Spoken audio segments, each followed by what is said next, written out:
दोस्तों, स्वागत है आपका हमारे चैनल पर। आज हम चर्चा करेंगे भगवद गीता के पहले अध्याय अर्जुन विषाद योग के बारे में। यह अध्याय हमें जीवन के संघर्षों और चुनौतियों के बीच सही निर्णय लेने की प्रेरणा देता है। यह अध्याय हमें न केवल महाभारत के युद्ध का प्रारंभिक दृश्य दिखाता है, बल्कि जीवन के महत्वपूर्ण सबक भी सिखाता है। भगवद गीता का प्रथम अध्याय हमें कुरुक्षेत्र की युद्ध भूमि में ले जाता है, जहां दोनों सेनाएं एक दूसरे के सामने खड़ी हैं। धृतराष्ट्र, जो अंधे हैं और युद्ध भूमि में उपस्थित नहीं हो सकते, अपने सारथी संजय से युद्ध के हाल पूछते हैं। संजय उन्हें युद्ध का दृश्य बताना शुरू करते हैं। इस अध्याय में हम देखते हैं कि कैसे दुर्योधन, कौरवों की सेना का नेता, अपने गुरु द्रोणाचार्य के पास जाता है और उन्हें पांडवों की शक्तिशाली सेना के बारे में बताता है। दुर्योधन अपने योद्धाओं की वीरता और शक्ति पर गर्व करता है, लेकिन साथ ही वह अपने प्रतिद्वंद्वियों की शक्ति से चिंतित भी है। लेकिन इस अध्याय का मुख्य आकर्षण तब आता है जब अर्जुन, जो पांडवों का महान योद्धा है, युद्ध भूमि में अपने रथ पर खड़ा होकर अपने सारथी भगवान कृष्ण से कहता है कि वे रथ को दोनों सेनाओं के बीच ले चलें। जब अर्जुन अपने परिवार, गुरुओं और मित्रों को युद्ध के लिए तैयार देखता है, तो वह गहरे विषाद में डूब जाता है। अर्जुन की इस मानसिक स्थिति को देखकर हमें यह एहसास होता है कि जीवन में कई बार हम भी ऐसी परिस्थितियों का सामना करते हैं जहां हमें अपने कर्तव्यों और जिम्मेदारियों पर सवाल उठाने पड़ते हैं। लेकिन दोस्तों, यह वही क्षण होता है जब हमें सबसे अधिक साहस और धैर्य की आवश्यकता होती है।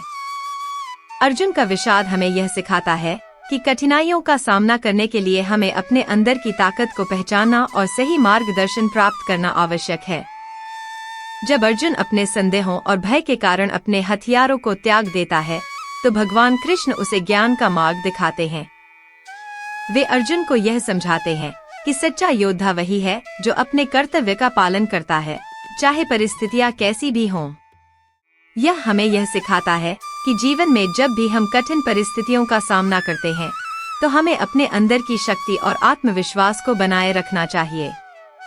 हमें यह समझना चाहिए कि हर संघर्ष हमें मजबूत बनाता है और हमें अपने लक्ष्य की ओर बढ़ने की प्रेरणा देता है। तो दोस्तों, अर्जुन की तरह हमें भी कई बार जीवन में ऐसे मोड़ आते हैं जहां हम असमंजस में पड़ जाते हैं। लेकिन हमें याद रखना चाहिए कि सच्चा वीर वही है जो अपने कर्तव्यों का पालन करते हुए आगे बढ़ता है।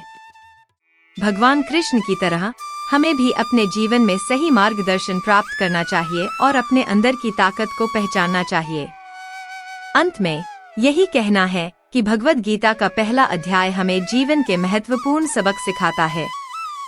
यह हमें यह समझने में मदद करता है कि कठिनाइयों का सामना कैसे करना है और सही मार्गदर्शन की आवश्यकता क्यों है। जीवन के हर संघर्ष में हमें अपने कर्तव्यों का पालन करते हुए आगे बढ़ना चाहिए और अपने लक्ष्य की ओर निरंतर अग्रसर रहना चाहिए। आशा है कि आज का यह वीडियो आपको प्रेरित करेगा और आपको अपने जीवन की चुनौतियों का सामना करने की शक्ति देगा। अगर आपको यह वीडियो पसंद आया हो तो कृपया लाइक करें, शेयर करें और हमारे चैनल को सब्सक्राइब करें। धन्यवाद।